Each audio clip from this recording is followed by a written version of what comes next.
जय हिंद। आज का ये वीडियो आप लोगों के लिए बहुत ज़्यादा खास है। देखिए, आज के इस वीडियो में यहाँ पर आप लोगों को बताने वाले हैं कि बोर्ड एग्जाम में जो एग्जामिनर होते हैं वो आपको क्या देखकर फुल मार्क देते हैं और क्या देखकर आपको यहाँ पर एक भी नंबर नहीं देते हैं और नंबर काट देते हैं। तो आज के इस वीडियो में सारी चीज़ें बताने वाले हैं। और देखिए, ये हमारे पास टॉपर की कॉपी है, इसको बताने वाले हैं कि इस बच्चे ने कैसे कॉपी लिखी कि यहाँ पर इसके 70 में 69 नंबर आए हैं और एक नंबर ये कैसे कटा ये भी बताऊँगा। देखिए, पढ़ाई के साथ साथ ये भी सारी चीज़ें ज़रूरी हो जाती हैं कि आपको कैसे लिखना है, प्रश्न कितने बड़े में लिखना है, ये सारी चीज़ें जो समझ लेते हैं तो देखिए हर विषय में कम से कम 10 से 15 मार्क एक्स्ट्रा मिलते हैं। तो वीडियो को पूरा देखना, सारी चीज़ें बताऊंगा। इसमें देखिए, ये हिंदी की कॉपी है यहाँ पर टॉपर की, इसमें बताऊंगा जीवन परिचय, गद्यांश पद्यांश, निबंध और यहाँ पर संस्कृत गद्यांश वाली सारी चीज़ें बताऊंगा कि कितने बड़े में लिखना है और कैसे लिखना है कि जिससे आपका टाइम भी बचे और पूरा पेपर सॉल्व कर पाओगे। तो वीडियो को पूरा देखना, तभी समझ में आएगा, वरना आप लोगों को कुछ भी नहीं समझ में आएगा। ध्यान से वीडियो को देखना। अब आपके पास बहुत ज़्यादा टाइम नहीं बचा हुआ है,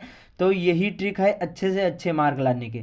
तो चलिए शुरू करते हैं। देखिए, जो आपका कॉपी जो वहाँ पर बोर्ड एग्जाम में मिलेगी वो कुछ ऐसा होगा। आपका फर्स्ट पेज यहाँ पर देखिए, ये आपको अनुक्रमांक अंकों में और शब्दों में ये सारी चीज़ें, हिंदी केवल प्रश्न पत्र और दिन, ये सारी चीज़ें आपको फिल कर लेना है वहाँ पर बोर्ड एग्जाम में। देखिए, कुछ ऐसा फर्स्ट पेज होगा। लेकिन देखिए, ये मैंने यहाँ पर बच्चे से लिखवाई तो यहाँ पर कुछ इस प्रकार से है, लेकिन आपको वो जो मैंने बताया फर्स्ट पेज कुछ ऐसा होगा। ठीक है, हमारे पास देखिए यहाँ पर OMR सीट भी है, इसको बताऊंगा कि कैसे भरना है और इसमें भी कितने नंबर कटे हैं और कितने नंबर नहीं कटे हैं। और देखिए, ये हमारे पास 2024 का यहाँ पर हिंदी का पेपर है। तो सबसे पहले क्या करना है, देखिए जो हिंदी का पेपर मिलेगा, कोई भी पेपर मिले, सबसे पहले पेपर को 15 मिनट पहले मिल जाता है, तो पेपर को अच्छी तरीके से पढ़ लेना है। यहाँ पर निर्देश दिए होंगे, इंस्ट्रक्शंस, ये आपको अच्छी तरीके से पढ़ लेना है। उसके बाद में इसमें जो 20 मार्क के विकल्पी क्वेश्चन है, इनको कैसे करना है, देखिए कुछ इस प्रकार से आपको करना है। यहाँ पर देखिए, सबसे पहले पूछा जाएगा जिला का कोड, उसके बाद में यहाँ पर नाम और केंद्र कोड, अनुक्रमांक, विषय कोड, नाम और यहाँ पर प्रश्न पत्र संख्या। तो ये आपको अच्छी तरीके से सारी चीज़ें फिल कर लेना। मैंने इस पर ऑलरेडी अच्छी तरीके से वीडियो में बनाया हूँ, तो आप लोग वो वीडियो जरूर ही देख लेना, लिंक डिस्क्रिप्शन में मिल जाएगा।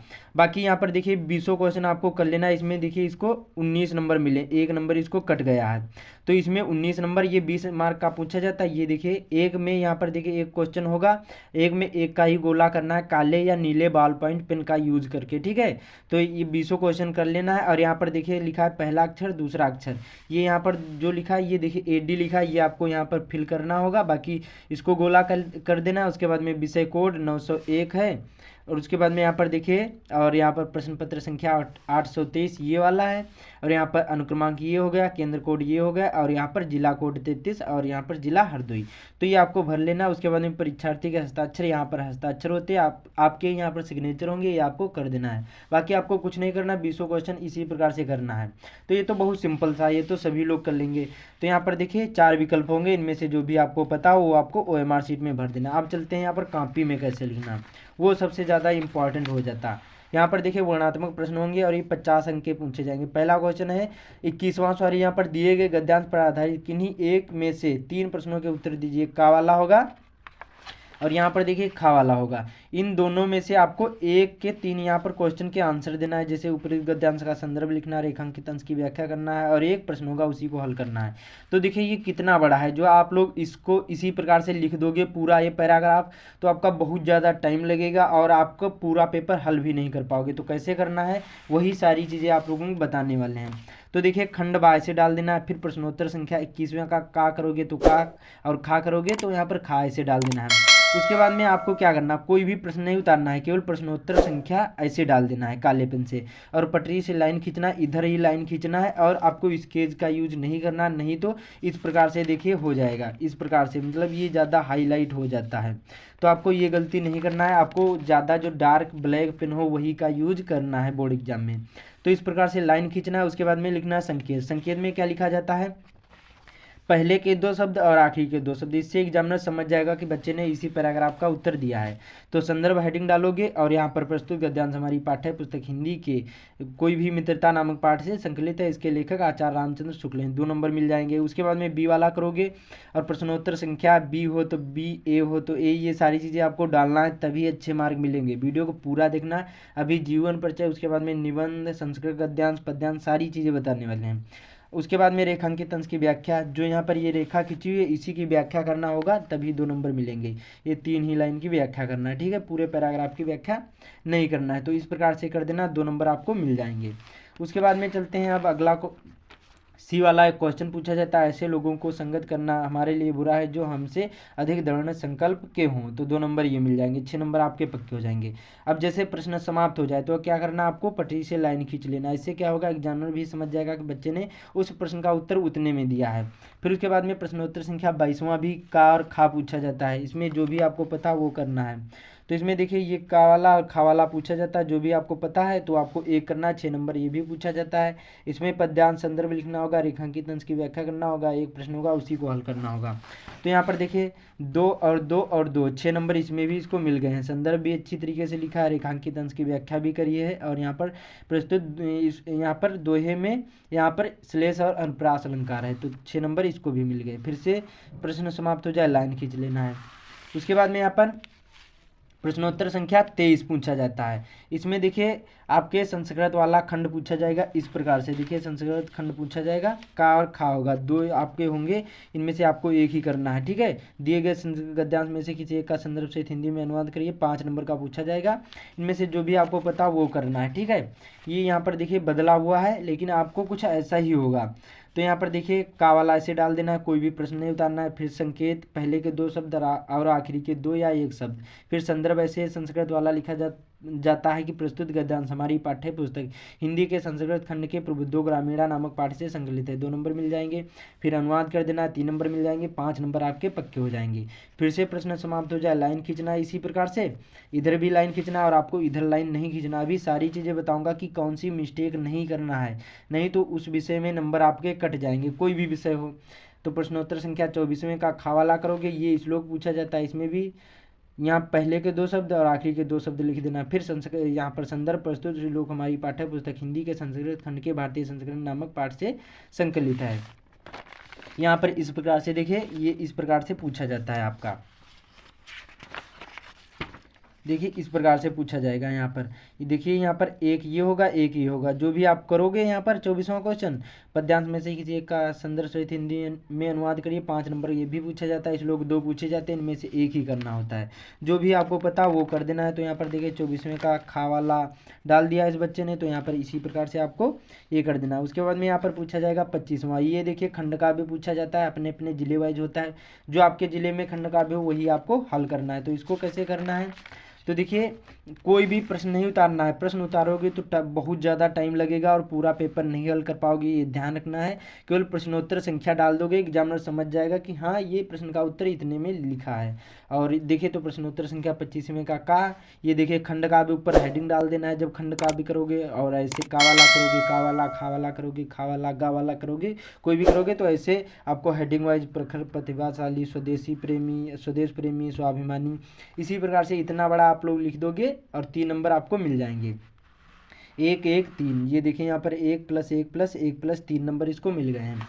उसके बाद में देखिए यहाँ पर जीवन परिचय पूछा जाता है। अब जीवन परिचय 26वां वाला पूछा जाएगा। देखिए इस प्रकार से लिखा है यहाँ पर, का वाला दिए गए लेखकों में से किसी एक का जीवन परिचय देते हुए उनकी एक प्रमुख रचना का नाम लिखे। 5 नंबर का पूछा जाएगा। 3 जीवन परिचय होंगे, इनमें से एक ही करना है। तो यहाँ पर देखिए इस बच्चे ने सी वाला करा है रामचंद्र शुक्ल जी का। तो आपको क्या करना है, 25वें का वाला, 26वें का वाला करोगे तो प्रश्नोत्तर संख्या 26वें का ऐसे डाल देना है। फिर जो भी करोगे, सी करोगे, ए करोगे, बी करोगे, कोई भी करना है ऐसे रामचंद्र शुक्ल, फिर जीवन परिचय हेडिंग डालकर। और लगभग यहाँ में आपको 1 पेज लिखना, उससे ज़्यादा नहीं लिखना। उससे ज़्यादा लिखोगे तो आपका केवल टाइम बर्बाद होगा, बाकी कुछ नहीं होता है, नंबर उतने ही मिलेंगे। 3 नंबर जीवन परिचय के होंगे, 2 नंबर यहाँ पर रचनाएं के होंगे। रचनाएं हेडिंग डाल देना है और इसी प्रकार से कर देना है। बाकी जो भी जन्म हो ये आपको हाईलाइट कर देना है। इससे क्या होगा, थोड़ा सा एट्रैक्टिव दिखेगा और आपको अच्छे से अच्छे मार्क मिलेंगे। तो 1 पेज में लिखना है जीवन परिचय, ज़्यादा बड़ा नहीं लिखना है। और हाँ ये ध्यान रखना है, जो जीवन परिचय लिखोगे और जो निबंध लिखोगे ये नए पेज से लिखना है। भले ही ये देखिए जब कोई भी क्वेश्चन करोगे यहाँ से छूट जाए और यहाँ इतना छूट जाए गैप, तो उसको छोड़ देना है। आपको वहाँ से नहीं जीवन परिचय लिखना है, नए पेज से जीवन परिचय लिखना है। क्योंकि जो जीवन परिचय होता है वो बड़ा होता है और एग्जामिनर पता आप दूसरे पेज में आधा आधा कर दे तो पता नहीं आपको नंबर देगा या फिर नहीं देगा, उसको देखेगा या फिर नहीं देखेगा। इसलिए आपको जीवन परिचय या निबंध आपको नए पेज से शुरुआत करना है। तो ये ध्यान रखना है। क्योंकि ये 5 नंबर बहुत इंपॉर्टेंट होते हैं। उसके बाद में प्रश्नोत्तर संख्या 26वां वाला पूछा जाता है। इसमें भी आपके 26वें का खवाला पूछा जाएगा। इसमें भी यहाँ पर 3 होंगे, इनमें से जो भी आपको पता वही करना है, 5 नंबर का होगा। तो इसमें देखिए सी वाला यहाँ पर तुलसीदास जी का किया है इस प्रकार से तुलसीदास जी का कवि में जीवन परिचय पूछे जाते हैं। और ये भी 5 नंबर का होता है। तो हेडिंग डालकर ऐसे प्रश्नोत्तर संख्या और जीवन परिचय हेडिंग डालकर और इसी प्रकार से एक पेज में लिख देना है। फिर से रचना हेडिंग डालकर श्री रामचरितमानस विनय पत्रिका कवितावली, और कम से कम 3 या 2 यहाँ पर रचना लिख देना है। 2 नंबर ये मिल जाएंगे, 3 नंबर जीवन परिचय के। देखिए अच्छी राइटिंग होनी चाहिए और अट्रैक्टिव दिखना चाहिए। नंबर तो आपको फुल मिलेंगे। अभी बताऊंगा कि क्या देखकर आपको नंबर काट लिए जाते हैं। उसके बाद में प्रश्नोत्तर संख्या यहाँ पर 27वां पूछा जाता है। ये संस्कृत खंड से 2 नंबर के क्वेश्चन पूछे जाते हैं। 4 होते हैं, 2 ही करने होते हैं। इस प्रकार से आपको 2 नंबर के पूछे जाएंगे। 28वां यहाँ पर क्वेश्चन होगा, सॉरी यहाँ पर देखिए 27वां होगा। ये क्या होगा, यहाँ पर श्लोक पूछा जाता है, 2 नंबर का होगा। और इसमें लिखा है अपनी पाठ्य पुस्तक में से कोई एक कंठस्थ श्लोक लिखे जो इस प्रश्न पत्र में ना आया हो। तो ये 2 यहाँ पर श्लोक पूछे जाते हैं। ये आपको ना लिखकर दूसरा लिखना होगा, इसलिए कम से कम आपको 3 श्लोक याद होने चाहिए। ये आपको ध्यान रखना है, ठीक है। तो आपको ये श्लोक ना याद कर दूसरा आपको लिखना होगा। तो आप दो दुर्गामी च साक्षरो न च पंडिता अमुखा स्फुटुक्ता च योजना स पंडिता, 2 नंबर मिल गए। फिर से प्रश्न समाप्त हो जाए, लाइन खींच लेना है। प्रश्नोत्तर संख्या 28वां करना है। ये यहाँ पर संस्कृत खंड से क्वेश्चन पूछे जाते हैं और श्लोक हेडिंग भी डाल देना है, जिससे एग्जामिनर समझ जाएगा कि बच्चा पढ़ने में अच्छा है और आपको अच्छे से अच्छे मार्क देगा। तो इस प्रकार से करना है। उसके बाद में यहाँ पर देखिए निबंध पूछा जाता है। ये देखिए निबंध इस प्रकार से पूछा जाएगा। यहाँ पर क्वेश्चन नंबर 29वां होगा। इसमें लिखा है निम्नलिखित, यहाँ पर निम्नलिखित में से किसी एक पर निबंध लिखिए। ए वाला ए प्रश्न मेरी प्रिय पुस्तक 7 नंबर का पूछा जाएगा। इसमें देखिए 4 होंगे निबंध, इनमें से एक ही पर आपको लिखना विद्यार्थी अनुशासन विज्ञान वरदान या अवसाद स्वदेश प्रेम। तो इसमें 7 नंबर का अब ये पूछा जाएगा। क्लास 10th में यूपी बोर्ड वालों के लिए है ये। तो इस प्रकार से मेरी प्रिय पुस्तक पर ऐसे डालकर श्री रामचरितमानस और रूपरेखा ऐसे डालकर आपको लिखना है। और जो यहाँ पर आपको निबंध लिखना है, ये लगभग में आपको कितने पेज होना चाहिए, ये आपके देखिए लगभग में आपका जो निबंध होना चाहिए लगभग में 1.5 पेज में होना चाहिए, तभी आपको 7 नंबर मिलेंगे। एक पेज और दूसरे पेज की कम से कम 5-6 लाइन होनी चाहिए। तो इस प्रकार से हेडिंग वाइज लिखना है। प्रस्तावना 2 नंबर मिले। श्री रामचरितमानस का परिचय, मैंने इस पर भी वीडियो बना दिया है कि निबंध कैसे लिखा जाता है, आप लोग वीडियो देख सकते हैं चैनल पर विजिट करके। उसके बाद में यहाँ पर श्री रामचरितमानस की विशेषताएँ, फिर उपसार आखिरी में आता है 1 नंबर। ये 7 नंबर इसको मिल गए हैं, समझ में आया। तो इसी प्रकार से करना। उसके बाद में आखिरी क्वेश्चन पूछा जाएगा, प्रश्नोत्तर संख्या 30वां होगा। और ये पत्र लेखन होता है, 2 पूछे जाएंगे, इनमें से एक ही पर पत्र लिखना होगा। मैंने इस पर भी वीडियो बना दिया है कि पत्र कैसे लिखा जाता है, आप लोग वीडियो देख सकते हैं चैनल पर विजिट करके। तो पत्र लेखन सेवा में ऐसे कामा लगा देना है। और ये भी आपको नए पेज से लिखना है। जो पत्र लेखन लिखोगे, निबंध, जीवन परिचय, ये तीनों चीज़ें नई पेज से लिखना है, क्योंकि ये बड़े होते हैं और आधे लिखोगे तो नंबर काट दिए जाएंगे एग्जामिनर, ये ध्यान रखना है। ये इसको आपको नए पेज से लिखना है। तो इसी प्रकार से कर देना, 4 नंबर आपको मिल जाएंगे। तो मैंने आप लोगों को सारी चीज़ें बता दी। इसी प्रकार से आपको लिखना है। देखिए फर्स्ट पेज में कहीं पर भी आपको काटा पीटी गलत उत्तर नहीं लिखना है। जितनी हो सके उतनी अच्छी हैंड राइटिंग होनी चाहिए, अच्छे से अच्छे मार्क मिलेंगे और स्पष्ट दिखाई देना चाहिए। देखिए हैंड राइटिंग थोड़ी सी ख़राब भी होगी तभी चलेगी, लेकिन स्पष्ट देखने मतलब दिखाई देना चाहिए कि क्या लिखा है, एग्जामिनर आपको फुल मार्क देगा। तो यही सारी चीज़ों का ध्यान रखना है। आधा क्वेश्चन आ रहा हो तो उसको भी छोड़कर नहीं आना है, वो भी कर देना है। प्रश्नोत्तर संख्या डालकर भले ही जो प्रश्न आए उनको सबसे पहले करना, जो ना आए उसको आखिरी में कर देना है। आधा अधूरा जितना भी करोगे कुछ ना कुछ नंबर मिल जाएंगे। तो ऐसे ही लिखना है, कहीं पर भी काटा पीटी ना ही गलत उत्तर लिखना है। प्रश्न से संबंधित कुछ ना कुछ लिखोगे, नंबर मिल जाएंगे। तो उम्मीद करता हूँ आप लोगों को समझ में आ गया होगा। तो इस वीडियो को ज़्यादा से ज़्यादा शेयर कर देना। बाकी चैनल पर पहली बार आए चैनल को सब्सक्राइब करके बेल आइकन को जरूर ही प्रेस कर देना। तो मिलते हैं अगले वीडियो में।